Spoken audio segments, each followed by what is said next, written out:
Value Investing FM, episodio 278.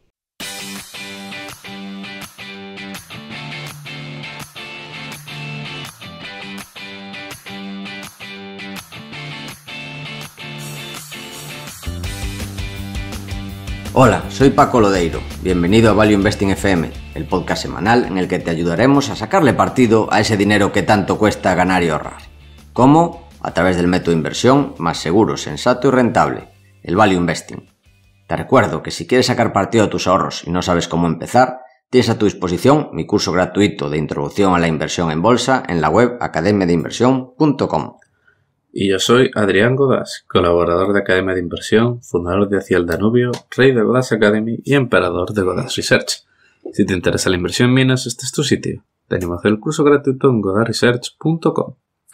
Y esta semana tenemos nuestro consultorio bursátil, que en principio debería ser bastante cortito porque como empieza el verano, ahora ya cada vez hay menos preguntas.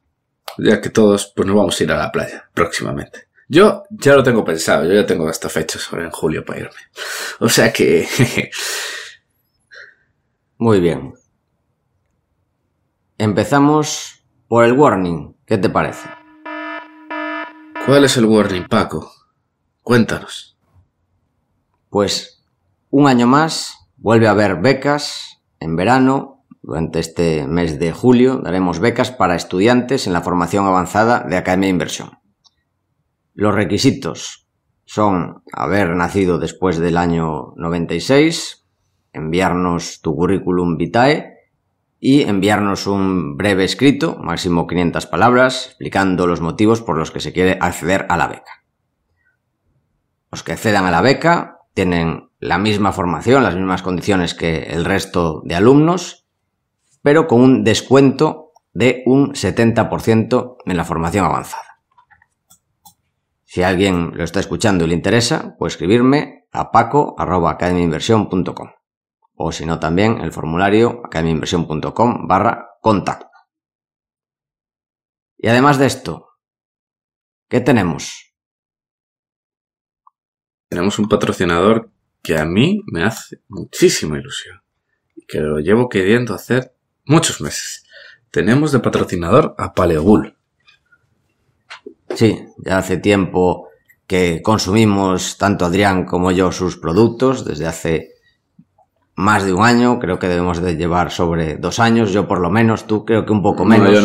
Yo menos, yo empecé este año. Sí, pero bueno, estás contento con ellos. Para quien no conozca, Paleobull son suplementos y alimentos basados en ingredientes naturales de máxima calidad, sin ultraprocesados. Tiene, por ejemplo, lo que tomo yo, que yo tomo bastante, consumo bastantes productos de Paleobull, pues tomo por las mañanas con el té Elixir, que es principalmente colágeno. Esto lo tomo con el primer té de la mañana. También tomo todas las mañanas omega 3, las píldoras de omega 3, que también son de máxima calidad, que esto también es muy importante. Por ejemplo, esto lo hablé con Marta, ya he hablado de ella aquí en varios programas, del podcast Nutrición Imperfecta, para preguntarle sobre la calidad de los productos Paleobull. Y tanto el omega 3, que es importante que esté bien filtrado, o Probull, que son probióticos, que también depende de la calidad, aunque todo se venda con el mismo nombre, depende de las diferentes calidades, y todo lo que tiene Paleobull es de máxima calidad.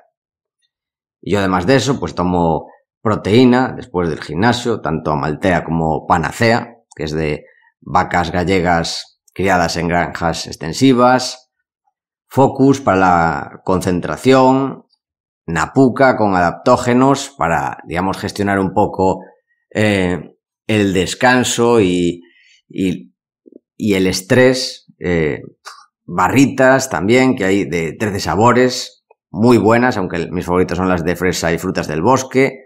En fin, hay de todo. No sé si quieres añadir algo más de lo que tomas tú, Adrián. No, yo también bastante cosas parecidas. Yo no tanto como Paco, pero las proteínas son muy buenas y tiene cápsulas también. La de Focus, que trae cafeína y tal. Wow, eso es muy buena, la verdad. A mí me gusta muchísimo. Y la verdad, pues eso, que la verdad es una maravilla. De hecho, vamos, yo estoy deseando ya ahora cuando llegue a España coger el nuevo cargamento. Y tenemos una cosa muy buena, Paco, con este patrocinio. Sí. Tenéis un descuento del 10% con el código VIFM10. Y además tenéis los gastos de envío gratis. Bueno, esto ya para todo el mundo a partir de 38 euros. Pero los que nos estáis escuchando y pongáis el código VIFM10, tenéis un descuento en todo del 10%. Además no caduca. O sea, podéis utilizarlo en vuestro primer pedido y en los siguientes. Qué barbaridad. Eso sí. Increíble, ¿a que sí, Adrián? Sí, Así de a gusto. Sí, totalmente. Yo, sí, porque me lo mandan, que si no, yo lo estaba haciendo ya. Podéis darle a pausa y hacer el pedido, si no, hacerlo después. Haremos el recordatorio también al final del programa. Y bueno, también importante recordar que los suplementos no sustituyen una vida sedentaria ni una mala dieta, pero sí que son un gran apoyo a una vida sana. Y dicho esto, empezamos con las preguntas, recordando que podéis enviarlas a academiainversión.com/contacto. Que esta vez no hay muchas, se nota que llega el verano, lo comentaste tú, Adrián, y tal cual. Siempre pasa. Sí, se nota ya el veranito, ya veréis que va a haber preguntas hay muy pocas preguntas, entonces pues en algunas seguramente nos enrollemos porque hay pocas, pero hay muy largas, muy largas. Muy interesantes, sí, diría yo. Y la primera ya es muy grande, muy genérica, con la que da para un programa entero. Sí, totalmente. Nos pregunta Miquel de Barcelona que, en nuestra opinión, en España hay un nivel de paro muy alto, el mayor de Europa. ¿A qué creéis que se debe? Y segundo, asimismo, a menudo se habla de la baja productividad del trabajador español, pero poco del porqué de esta baja productividad. ¿Cómo se podría aumentar? ¿Tú qué dirías, Paco? A ver, primero yo iría una a una, empezando por el paro. A ver, hay varias causas. Primero, que el paro en realidad no es tan alto como parece, por la economía sumergida. Hay gente que trabaja y además está en el paro. También está en el paro porque hay un problema, sobre todo para los pequeños empresarios, que si tú vas a contratar a una o dos personas y si una te sale rana, con la legislación actual, pues el negocio es de ellos, es casi su propiedad. Porque para echarlos vas a tener problemas. He tenido amigos que han tenido problemas con gente y que lo están teniendo, con personas, teniendo empresas pequeñas, que al tener un conflicto dicen, vale, pues me pillo una baja por depresión o baja de este tipo o como era, no me sale la palabra, pero era algo similar, por estrés o algo así, que es de difícil justificación y claro, te hace un lío, que es el problema de estas bajas por depresión, que hay mucha gente que tiene depresión de verdad y no está de baja y muchos otros que son expertos en bajas, expertos en ser vividores. No digo que tenga la solución, pero preguntas a qué se debe, cuáles son las causas y esta es una de las causas. El coste del despido también es alto. Si tú tienes... Porque que no olvidemos el tema, Paco, añadir a eso, el tema del coste del despido. Hay un porrón de países que no existe ese concepto. Como puede ser en los países escandinavos, Suiza, en Canadá, o sea, la mayoría de países es un concepto muy raro que no existe. Claro, el problema de contratar en España es que, digamos que casi te casa con tu trabajador. O sea, está pensado para unas economías muy estables donde tú contratas a una persona, tienes un taller y ese taller te va a durar 60 años y vas a hacer lo mismo durante 60 años. Vas a estar haciendo lápices o vas a estar haciendo ladrillos.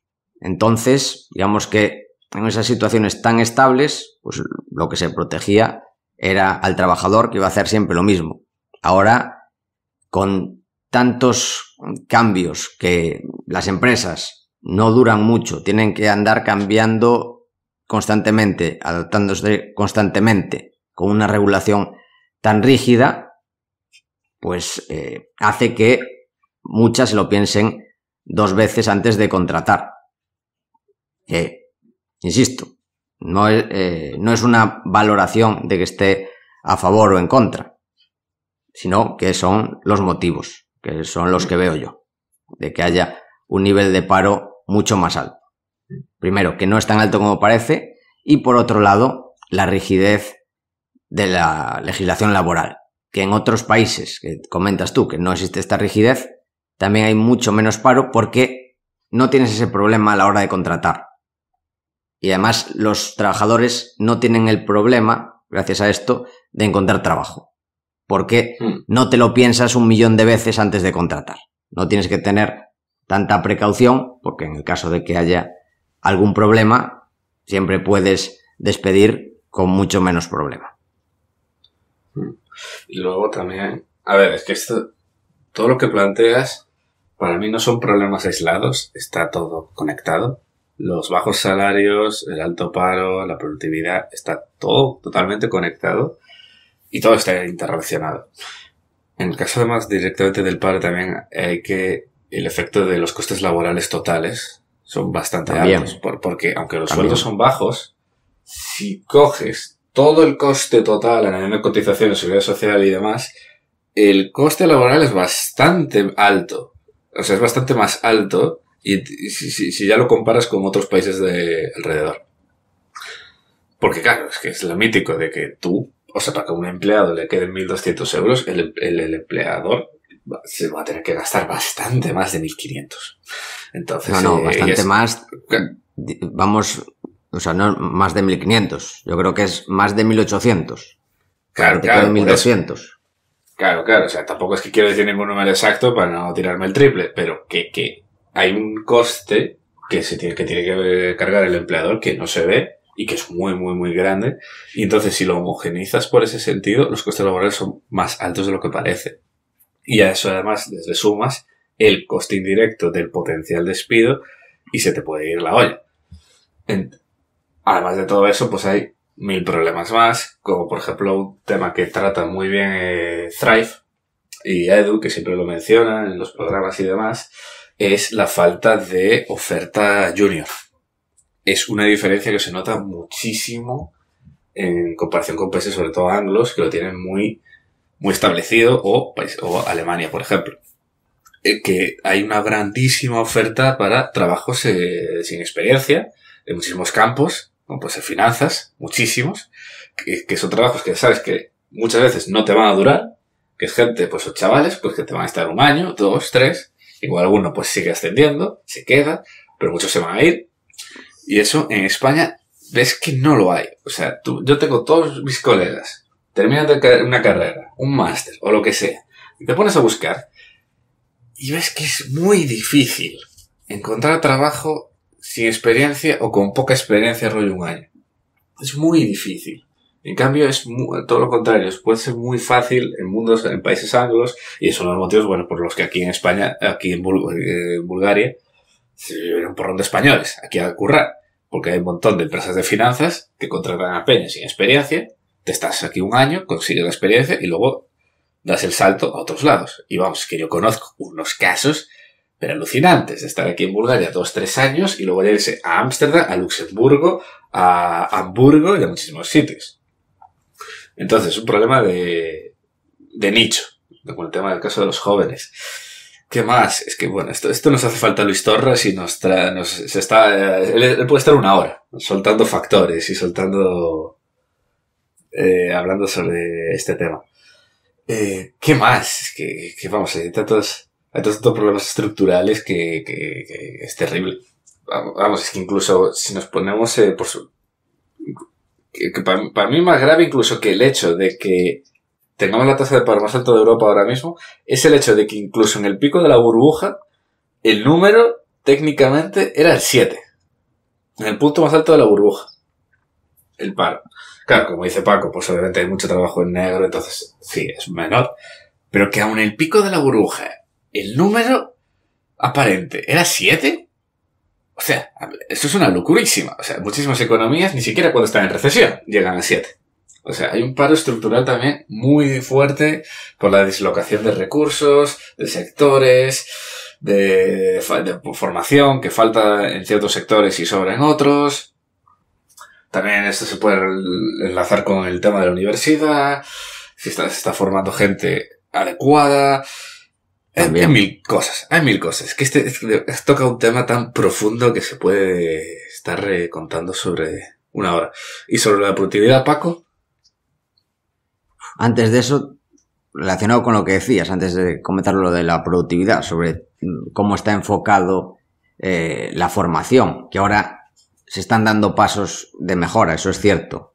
Pero el problema es que socialmente poca gente quiere estudiar formación profesional. Está cada vez menos, eso está mejorando, eso es cierto. Está algo mal visto, pero es que no hay... O sea, los empresarios no tienen carpinteros, no tienen albañiles, no hay. La gente joven no quiere serlo y tiene que venir gente, sobre todo de Sudamérica, a trabajar porque no hay. Y son trabajos que están muy bien pagados.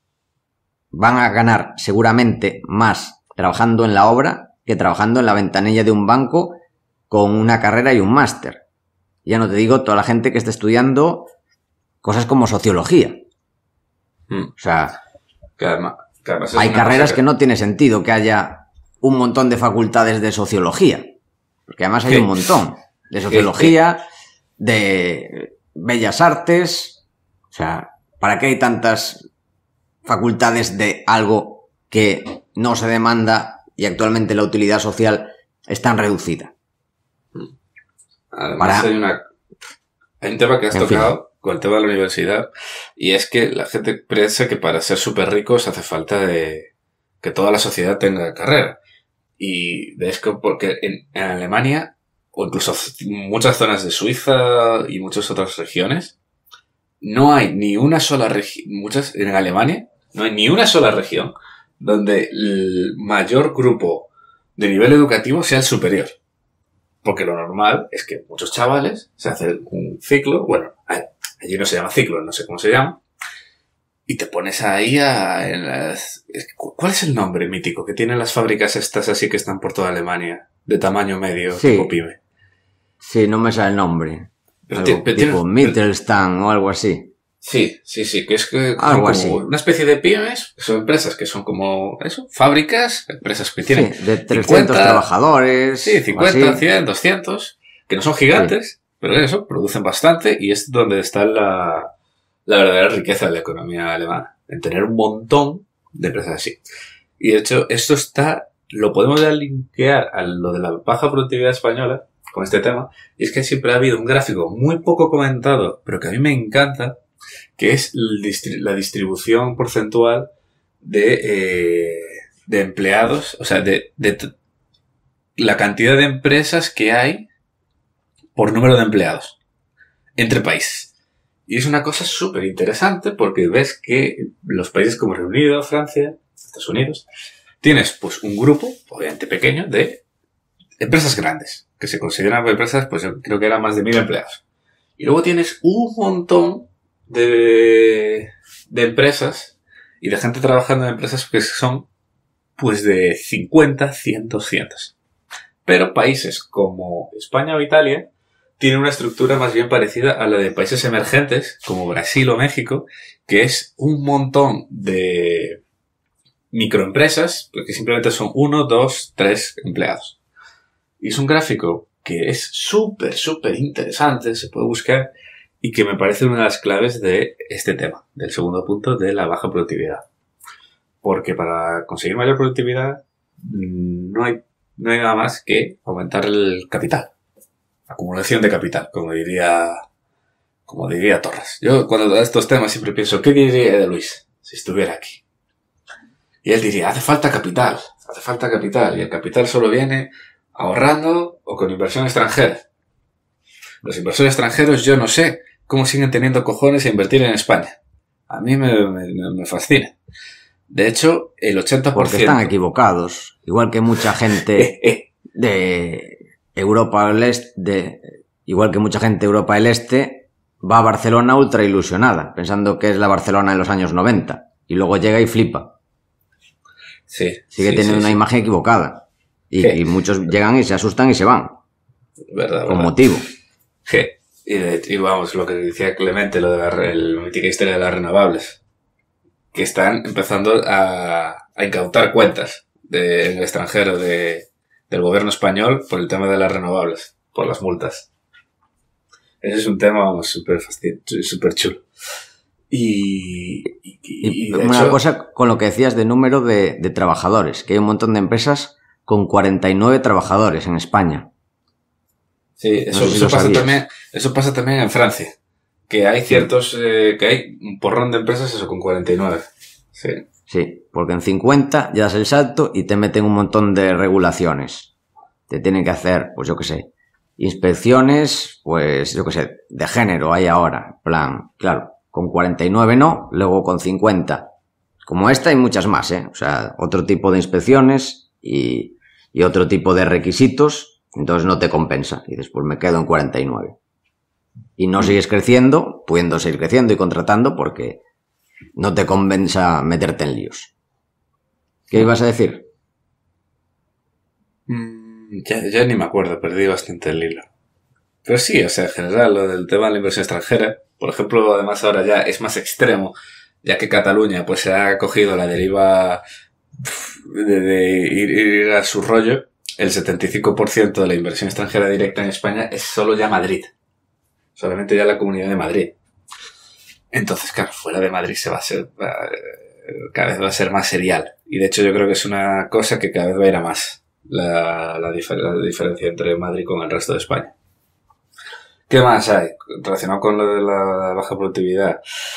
Pues un millón de cosas. Es acumulación de capital, falta de ahorro, falta de máquinas. Tú ves cómo están industrializadas la minería, o por ejemplo la minería sueca. La minería sueca que tiene unos costes que uno diría, joder, tiene que ser carísimo trabajar en Escandinavia con esos sueldos, con ese todo es carísimo allí. Y luego te encuentras que tienen de las minas más low cost del planeta y que incluso minan depósitos que son muy malos, con muy bajo grado, pero lo siguen un coste por tonelada bajísimo gracias a un nivel de industrialización, mecanización y automatización enorme. Y ves máquinas en plan, con 8 brazos, taladrando, que dices tú, hostia, que con una sola persona en cualquier otro sitio habría 8. Y eso es la verdadera productividad, de verdad. Totalmente, esa es la clave. Que tengas una persona y 10 máquinas. No una máquina y 10 personas. Así produces mucho más. Entonces es eso, es que realmente son 1000 factores interrelacionados. Tenemos a nivel institucional muy pobre, legislación en contra, cero incentivo al ahorro.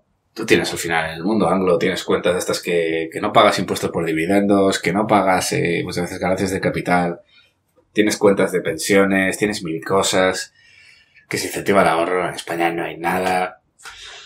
Lo que yo decía, falta mucha empresa. Es que hace falta más empresas a todos los niveles, de todos los tamaños, que estén contratando, que sean dinámicas.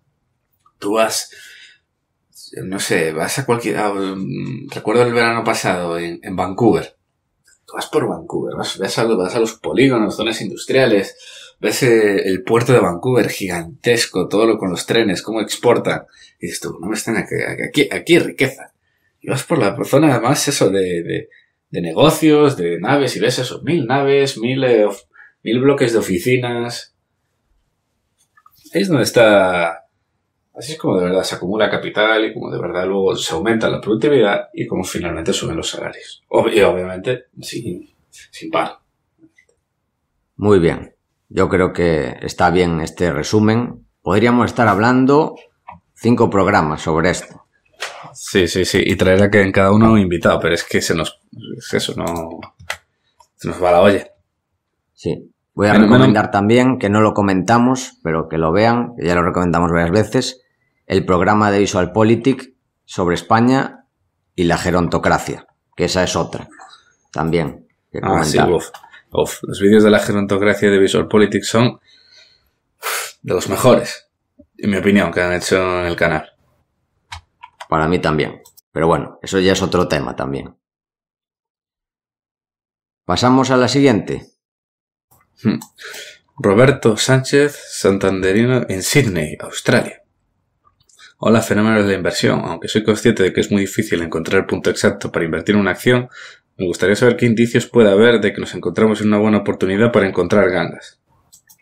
Muy buena pregunta, Roberto.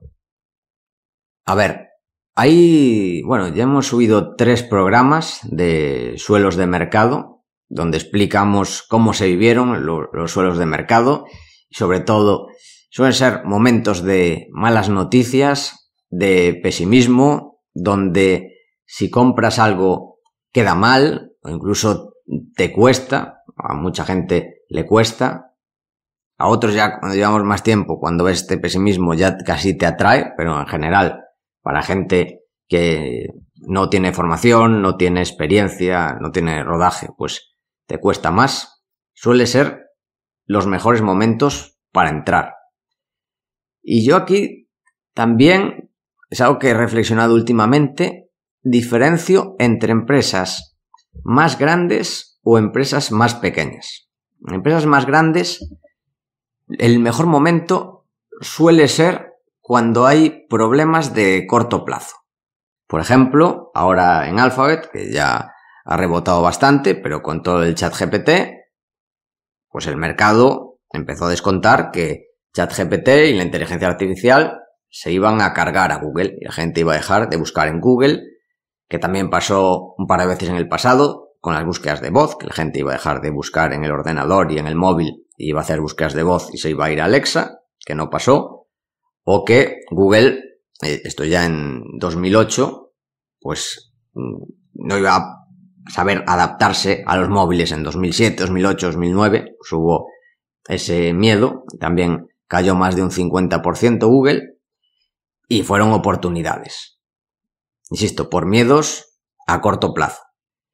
Para empresas más pequeñas, yo creo que muchas veces las oportunidades están en empresas olvidadas, que nadie mira, que no les pasa nada, que lo están haciendo bien, pero como son pequeñas y están muchas veces en sectores no de moda o denostados, pues ahí suelen estar las oportunidades. No tanto por problemas, sino por casi aburrimiento.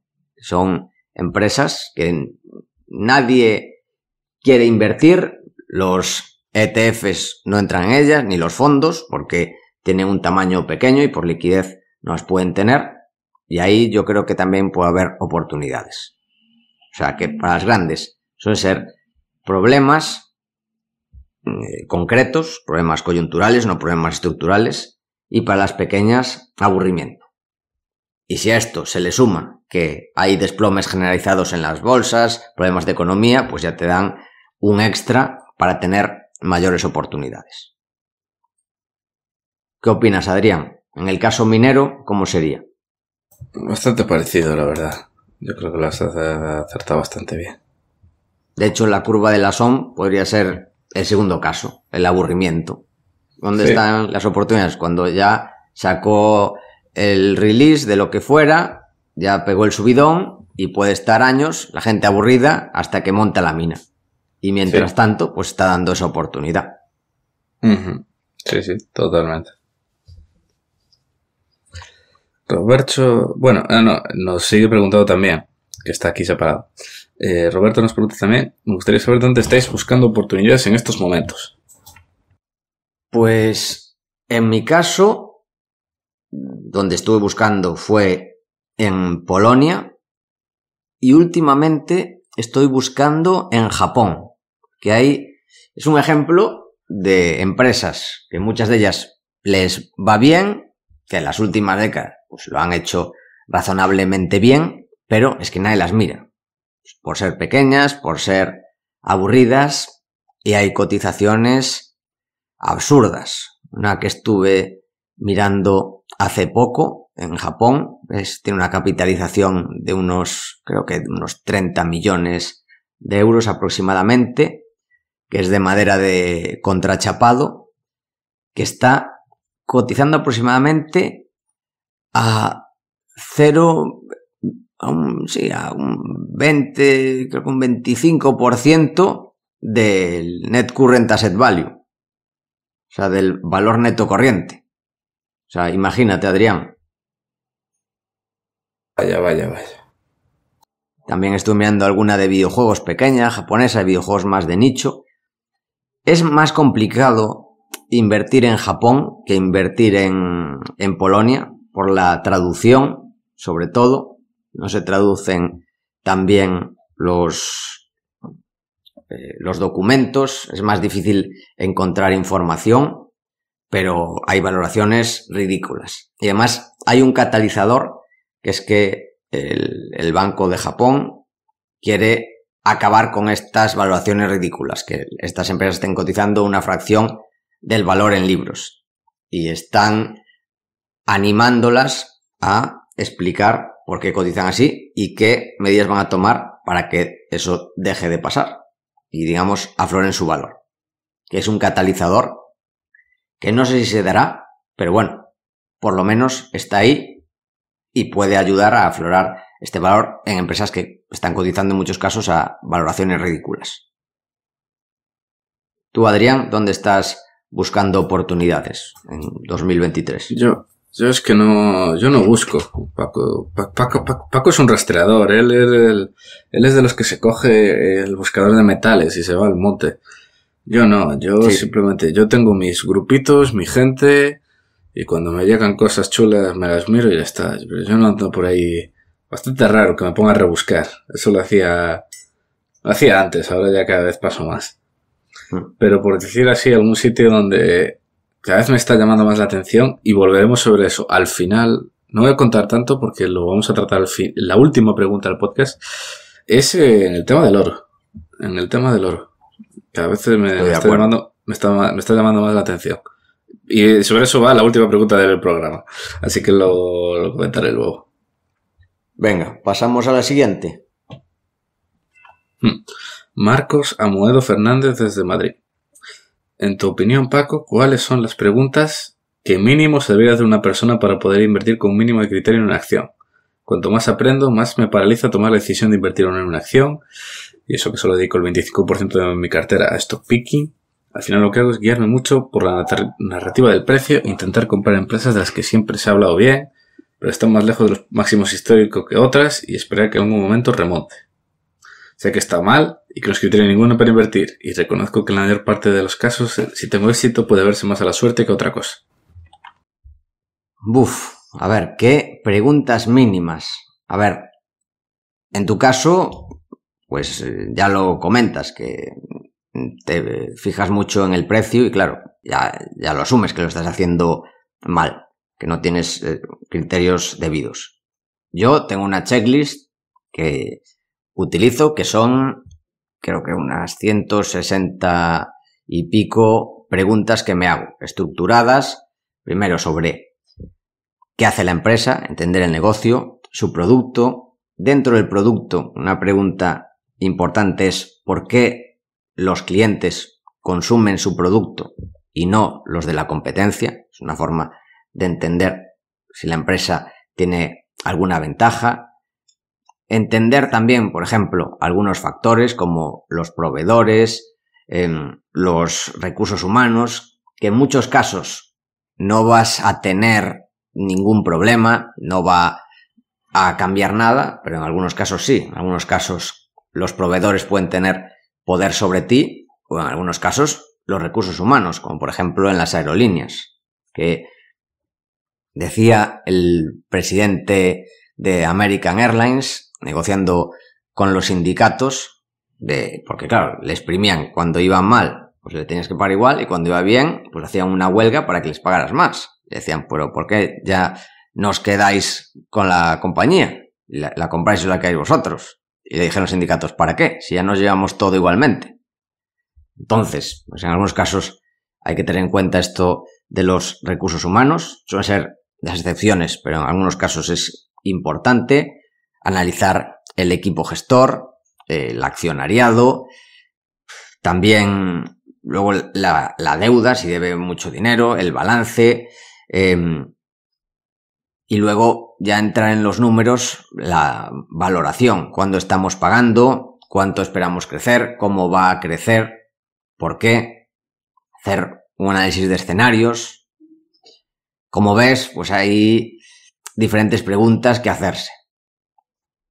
Las más básicas, pues a qué se dedica, entender si es un buen negocio o no, si está muy endeudada o no, y hacer una valoración básica, a cuánto se paga el kilo de flujo de caja generado, como diría Xavier Brum. Y en base a eso, pues podemos hacer una valoración.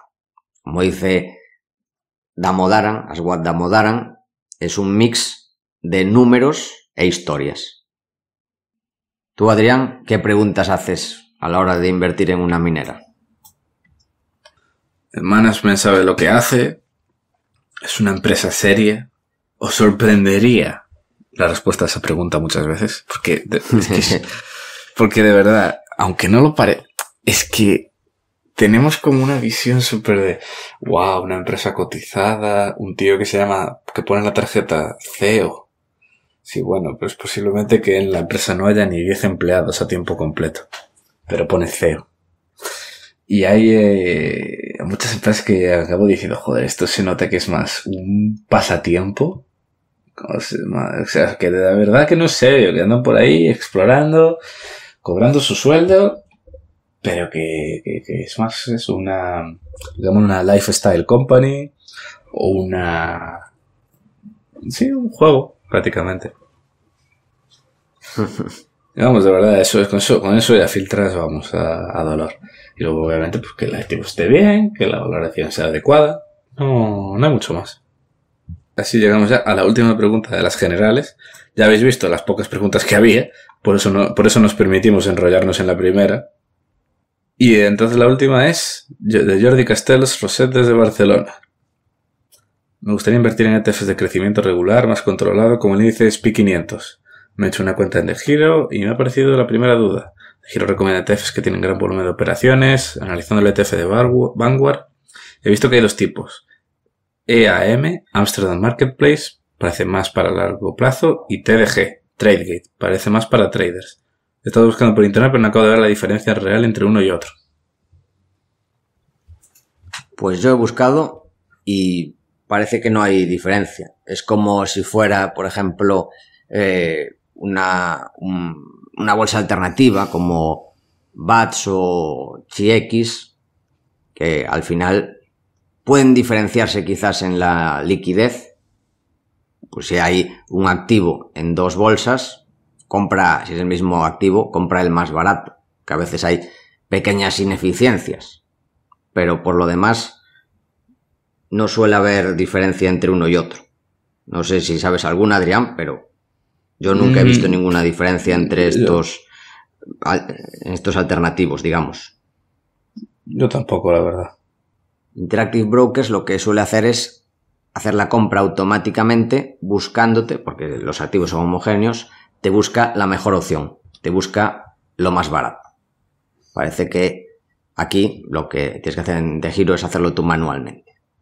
Yo la verdad es que nunca he comprado ETFs con DeGiro. Dicho esto, pasamos a las dudas de empresas y sectores. ¿Te parece, Adrián? Vamos allá. Y la primera, Paco, para ti.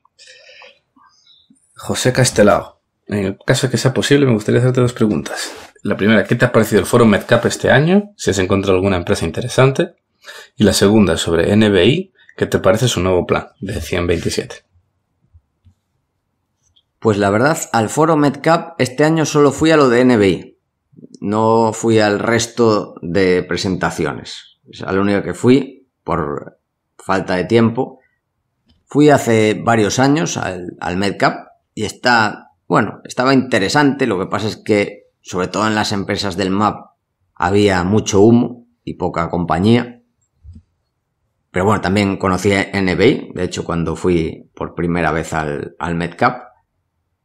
Y sobre el plan de NBI, el plan 127, esta pregunta se hizo antes del programa que hicimos sobre NBI, o sea que quien no lo escuchó os lo recomendamos al 100%, explicando este plan, y me pareció realista, es algo que han hecho en el pasado, que se basan en su aprendizaje. Veo que la estrategia, o me parece, mejor dicho, que la estrategia es la correcta, pero hay que tener en cuenta que es una empresa cíclica.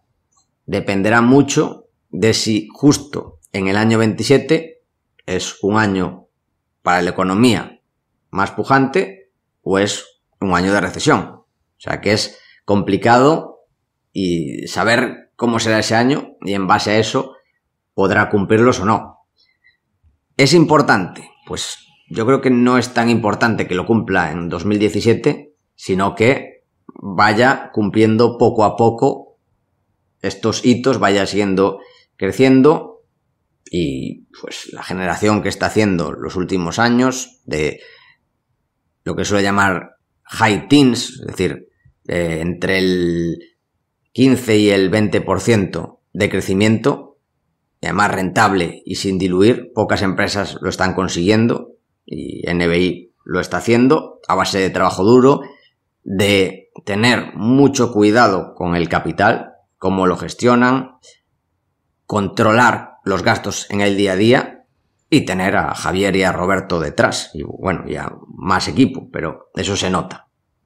Así que yo soy accionista de NBI, tengo una posición pequeña con la idea de si hay problemas, si hay una recesión grave, es posible que caiga bastante y aproveche para ampliar bastante, pero mi idea es ser accionista a muy largo plazo.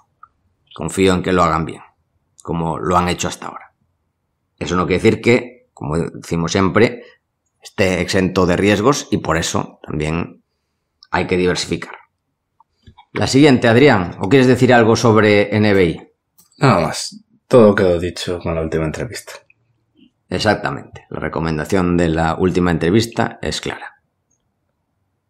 La siguiente, Adrián, que hace tiempo que no hablamos de la compañía, así que no nos preguntéis hasta final de año, porque no vamos a estar repasándola constantemente, pero bueno, de vez en cuando podemos hablar un poco, con las últimas novedades que ha visto, de Adriatic Metals, que es una pregunta de Maxi Palermo, desde Argentina.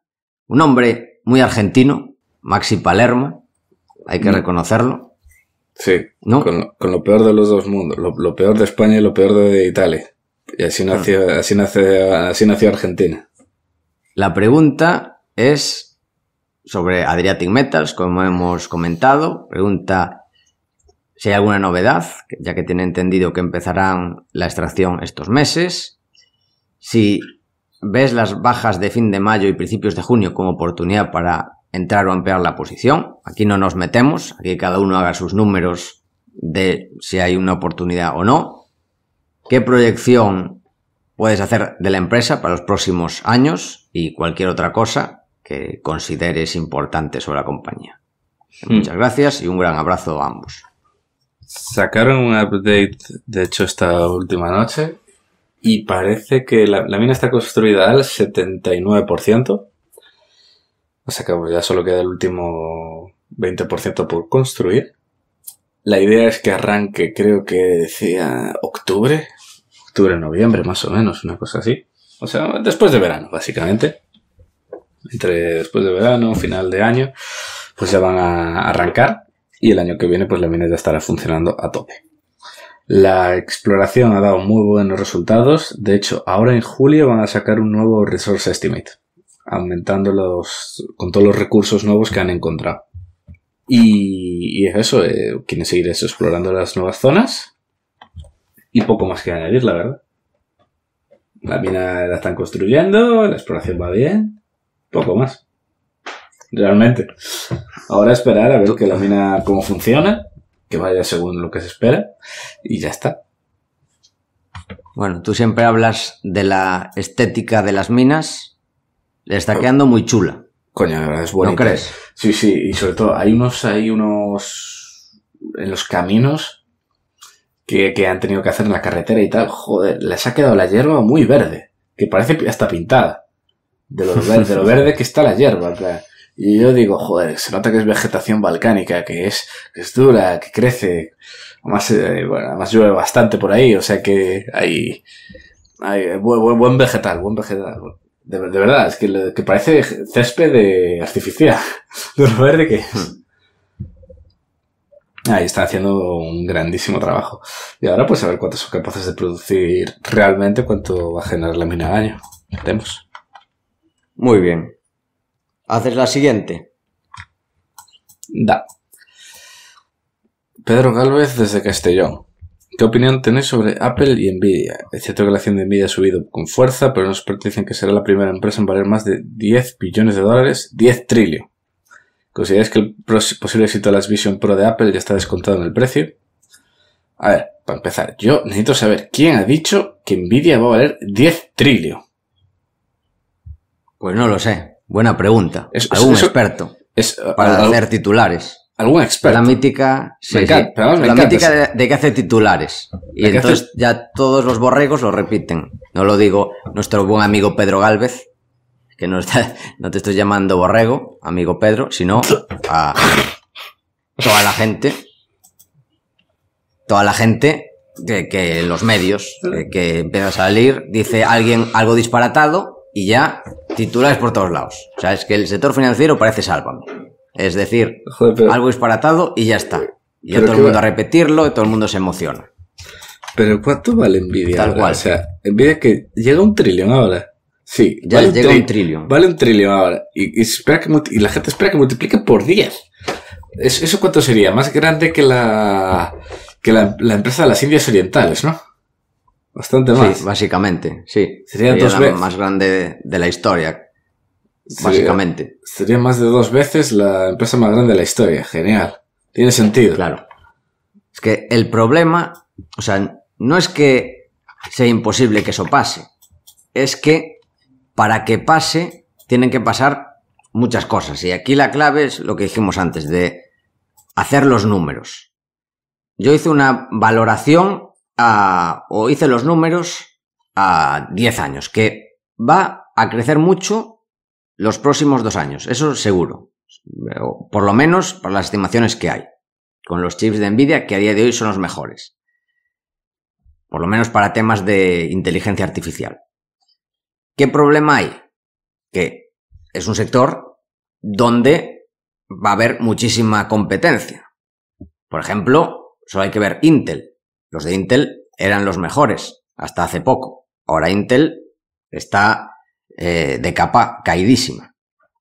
Podría ser que Nvidia fuera la nueva Microsoft, que también era una empresa muy pequeña, bueno, muy pequeña, entre comillas, que era grande, y luego se hizo gigantesca. ¿Por qué? Porque estuvo años creciendo al 30% y generando márgenes altísimos. Entonces, pues se volvió la empresa más grande del mundo y Bill Gates la persona más rica del mundo, cuando parecía que la valoración era extremadamente exigente. En los años 90, pues es lo que parecía, pero al final cumplió. Y ahora vale lo que vale. Es una compañía, después de Apple, si no me equivoco, es la segunda más valorada del mundo, porque lo ha hecho muy bien. En el caso de Nvidia, ahora está valorada en 1 trillón, pero tiene unas ventas de 25.000 millones. O sea, está a 40 veces ventas. Estadísticamente, pocas empresas baten al mercado estando, o casi ninguna, estando a más de 10 veces ventas. Este está a 40 veces ventas. Y haciendo números, si crece los próximos 10 años estas ventas de media al 25%, que es cierto que a corto plazo va a crecer a mucho más, pero a 10 años ya crecer al 25% una empresa tan grande es complicado. No digo que no lo vaya a hacer, pero es complicado.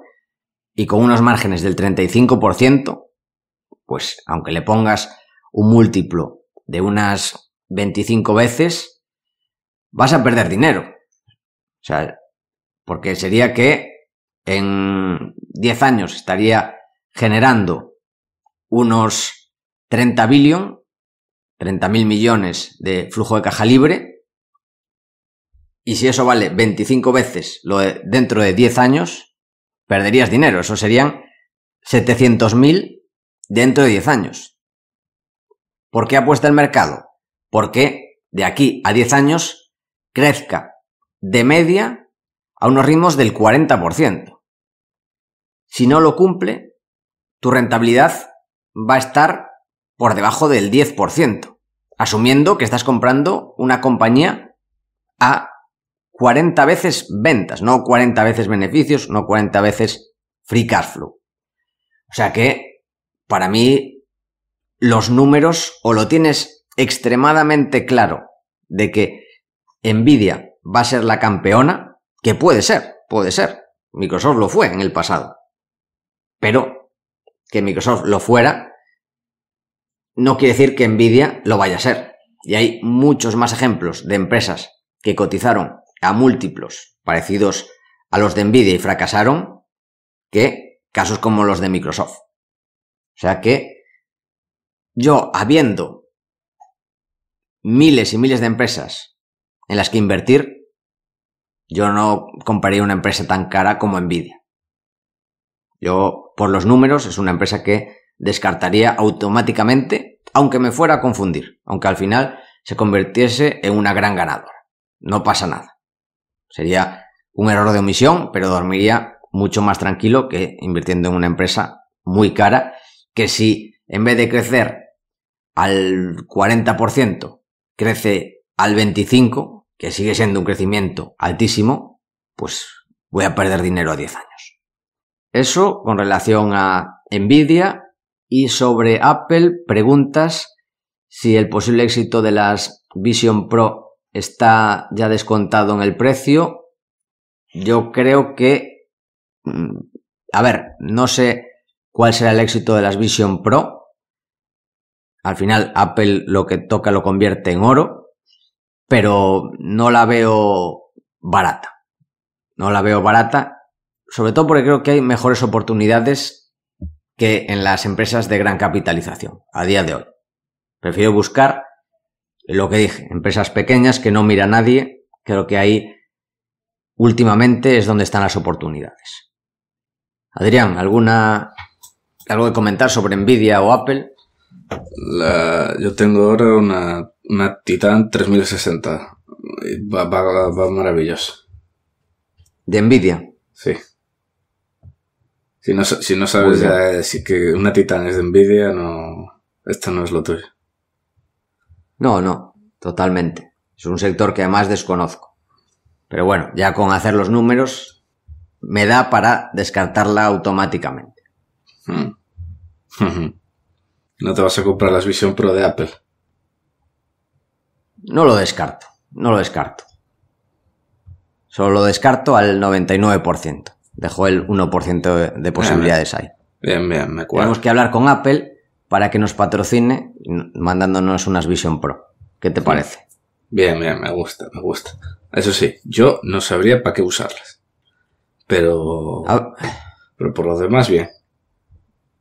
Hacemos el podcast en realidad virtual y ya está. Es el futuro. Totalmente. Bueno, última pregunta de Miguel Sáez de Tejada, granadino, viviendo 10 años ya en Barcelona, que pregunta, como ya comentaste, por la situación actual del oro y en concreto las mineras junior. Cree Miguel que está habiendo una desconexión entre el oro y estas juniors, estando el oro en positivo este año y algunas juniors bajando un 30 o 40% en lo que va de año. En concreto, te quiere preguntar por Tieto, ya que es la bajada que más le ha llamado la atención. Aunque en otro podcast preguntó por WAF, que también ha bajado un 30%. En este caso, Tieto es peculiar, porque ha bajado casi un 50% hasta una capitalización de 350 millones de dólares americanos para una junior que va a producir entre 150 y 200.000 onzas al año. Dice que le parece algo increíble y que el equipo directivo tiene gente competente. ¿Qué crees que está ocurriendo actualmente con las juniors, sobre todo en West África? Tieto, Orezone, WAF. ¿Se está descontando un futuro desplome el oro? La onza sigue a 1.950, 2.000 dólares la onza, que son niveles espectaculares y que cree Miguel que está perdiendo algo. Mil gracias y nos desea una buena entrada de verano a los dos. Pues a ver, el tema del oro es interesante. Para empezar, el oro está en máximos prácticamente. En 1950, se ha pasado semanas a 2000, pues está en máximos. Y la verdad, es muy curioso porque yo también me he dado cuenta de esto y llevo 2 meses pensándolo, que en los últimos 2 meses el oro pues sigue en máximos, pero ha habido toda una caída del sector de más del 20%. Todo, o sea, te coges el índice, incluso empresas de royalties, todos han caído más de un 15%. Y además ahora, al raíz de esta pregunta, cogí la watchlist, me puse a mirar una por una, mineras grandes, pequeñas, y todas ves que se han dado más de un menos 20 ahora estos últimos 2 meses, ahora en mayo y junio. Es bastante curioso y yo me pregunto por qué. A ver, hay que separar 2 cosas. Por un lado, las minas de oro volaron en 2020 y todo era absolutamente maravilloso para ellas. Porque el oro se fue casi a 2000. Bueno, sí, casi. Llegó. Se fue a 2000, estaban aisladas bastante del COVID y se pusieron a imprimir dinero. Se pusieron a imprimir dinero y todas fueron una absoluta pasada. O sea, vamos, si tenías exposición ahora en 2020, la sacaste del estadio. ¿Qué pasa? Que desde entonces el oro, pues sí, sigue a 1950, pero es que el OPEX se ha subido mínimo un 30%, en muchísimos casos. Y el CAPEX igual. Entonces, el margen ha caído.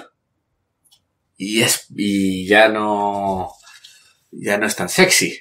Entonces es por eso que en comparación con los máximos que se alcanzaron en 2020, absolutamente todas las de oro han caído. Por eso es muy estúpido, pero muy, muy estúpido, esto de el oro está en máximos, pero el índice de mineras está más abajo que en tal punto. Claro, cabrón, porque seguramente las minas, porque ahora están peor que antes, porque el margen les ha caído por la inflación de costes. Y además la inflación ha sido muy dura. Aunque ahora yo creo que, lo que pasa es que va con lag de varios meses. En muchos países yo creo que se va a empezar a notar bastante más, ahora sobre todo en la segunda mitad de año. Porque ha vuelto a caer el petróleo. La caída del petróleo y la caída del diésel. Y yo creo que se va a notar bastante ahora en los próximos meses. En comparación, claro, con el pico de 2022. Dicho lo cual, eso para explicar por qué los índices están peor y el rendimiento no ha sido el esperado. Eso por un lado. Dicho lo cual, yo creo que el oro ahora mismo puede haber oportunidades muy, muy chulas por justamente esto, porque el precio sigue en máximos, pero aún así tienes activos muy chulos, sobre todo en África, que van a seguir ganando muchísimo dinero. Tú ves el ICE de todas las mineras, se ha disparado muchísimo. O sea, cualquier mina en Canadá, Estados Unidos, enseguida tiene más de 1400, quitando cosas muy extremas como algunas minas de Agnico, ves que todos son costes bastante altos. Y el único sitio donde ves consistentemente que las minas están en 1000 o menos es en África. Consistentemente. Y de hecho, por eso, de entre las grandes, en Daewoo es una absoluta pasada la cantidad de dinero y el margen que sigue logrando. Entonces, yo creo que el oro, pues sí, es ahora mismo una oportunidad bastante interesante. Ciertas empresas de oro. En el caso concreto de Tieto, la hostia es bastante merecida. No la sigo, hace meses que no la miro. Pero es que llegó un punto que cuando estaban con la construcción se pusieron a diluir como bellacos. Pero como absolutos bellacos. Y siempre ha habido ciertas dudas con la empresa. O sea, han conseguido la financiación, la han construido. Pero la financiación fue muy problemática. De hecho, tenían 100 millones de deuda que les iba a dar Taurus, un private equity muy conocido australiano. Muy buenos. Y se les cayó y tuvieron que levantar los 100 en equity. Y siguieron luego haciendo distintas ampliaciones de capital y la dilución que ha tenido Tieto es brutal. Pero brutal. Entonces, que se haya caído un menos 40 desde el pico máximo, no me sorprende lo más mínimo. Y además había ciertas dudas con la variabilidad y la continuidad del grado, y que es una empresa como bastante china, por así decirlo. O sea, algunos de los directivos son chinos, el mayor accionista era el Dr. Fu, y no estoy de coña, se llama así, Dr. Fu, que era un geólogo bastante conocido en China. Entonces, claro, toda esa relación con China pues tampoco le sienta bien a la acción del todo, no le acaba de sentar del todo bien. Pero tengo que volver, me da curiosidad, tengo que echarle un vistazo. Hace meses que no la miro. Y volviendo sobre el punto central, yo creo que sí que hay cosas muy impresionantes en África y honestamente, yo es que cada vez me dan menos ganas de mirar absolutamente nada de oro fuera de África. En Australia nada. En Australia. En Canadá. En Australia menos, ni de coñísima. O sea, en Australia el tema de la inflación de costes es la cosa más salvaje que he visto en mi vida. A nivel de combustible, laboral y demás, si eres una mina de oro y estás ganando dinero ahora, es absolutamente todo un logro. Vamos, de hecho hay algunas que... A saber lo que cobran los mineros en Australia. Los que están ahí claro, porque con la maquinaria. Claro, y en Australia con las distancias que hay y todo, es una barbaridad. Pero además es que tienes el problema de que en Australia los de oro tienen que competir con la industria gigante de verdad, que es el carbón y el hierro. Sí. Y esos son los que pagan, los que te roban a todos los empleados. Entonces, claro, el oro, hostia, de verdad, las empresas están muy mal en Australia. Pero las ves que dices tú, joder, de verdad, con costes que se le han disparado de todo. O sea, sobre todo el tema laboral y es eso que muchas veces no encuentran ni siquiera trabajadores. Y vamos, yo de hecho no entiendo cómo hay algunas cuantas que no han cerrado ya todavía. Y luego en su lugar, ves, cosas que en África, como hace 1000, que aunque haya golpes de Estado, todo sigue funcionando igual. Yo ya estoy inmunizado a los golpes de Estado africanos, son siempre igual. Y ves que sigue todo funcionando igual, que además no suelen tener mucha deuda, que crecen, suelen tener perspectivas de crecimiento. De los pocos sitios donde además sigue siendo relativamente fácil que una empresa grande haga de nuevos descubrimientos de oro. En Davor, a pesar de ser una de las mayores mineras del planeta, en los últimos 4 años creo que ha hecho internamente 2 descubrimientos de oro. 2 depósitos nuevos. No ha tenido que comprar una junior ni nada así. Entonces, ya digo, es que para mí el tema de oro cada vez es más África. Yo veo clarísimo. Que luego sí que seguramente, pues, al final siempre van a estar más baratas por el tema del descuento jurisdiccional, porque a la gente le da mucho miedo de muchos de estos países.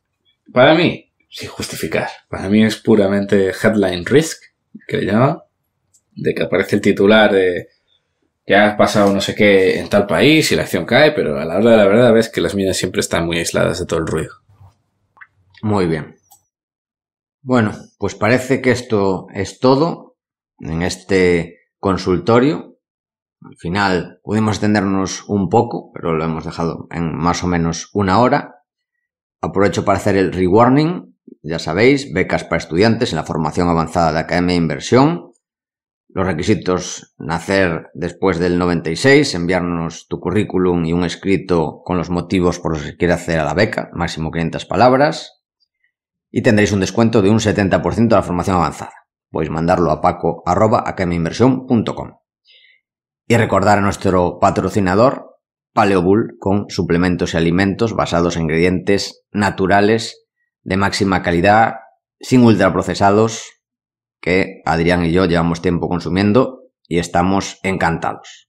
Las barritas impresionantes, las cápsulas de mayor calidad, las proteínas, la creatina, todo.